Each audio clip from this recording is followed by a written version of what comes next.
மிகப்பெரிய மனிதர், ஒரு ஜென்டில்மேன் அப்படின்னா அதுக்கு ஒரு எடுத்துக்காட்டை வந்து சரவணன் சார் அவருக்கு. எப்பவும் வெள்ளை ட்ரெஸ் போடுவாங்க, அதே மாதிரி அவருடைய உள்ளமும் வந்து அவ்வளோ வெள்ளையாக இருக்கும். சினிமா வந்து உசுருக்கு உசுராக நேசித்தவர். ஒரு 10 நிமிஷம் பேசினா 10 தடவை அப்பாச்சி அப்பாச்சின்னு சொல்லிட்டு அவருடைய ஃபாதரை வந்து நினைவுபடுத்திக்கிறாரு. என் மேலே ரொம்ப அன்பு, என்னுடைய நல்ல விரும்பி, என்னுடைய கஷ்ட காலங்களெல்லாம் எனக்கு துணியாக நின்றவர். ஏவிஎம்மில் வந்து ஒரு 9 படம் ஆக்ட் பண்ணியிருக்கேன்.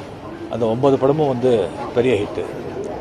அதுக்கு வந்து மெயின் காரணம் வந்து சரவணன் சார்னு சொன்னால் அது வந்து மிக ஆகாது. இந்த 80s வந்து முரட்டுக்காடு, தமிழில் வந்து மிகப்பெரிய பிரம்மாண்டமான செலவு எடுத்த படம் 80s. 20s வந்துட்டு சிவாஜி, மிகப்பெரிய படம், பிரம்மாண்டமான படம். அதே மாதிரி இப்போ 20s வந்து இன்னும் ஒரு பிரம்மாண்டமான படம் எடுக்கணும்னு சொல்லி பேசிகிட்டு இருந்தார்.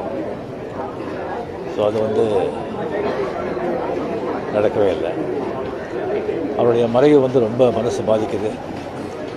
அவர் ஆத்மா சாந்தி அடையட்டும். அவர் குடும்பத்தாருக்கு என்னுடைய ஆழ்ந்த இறங்கி. வணக்கம்.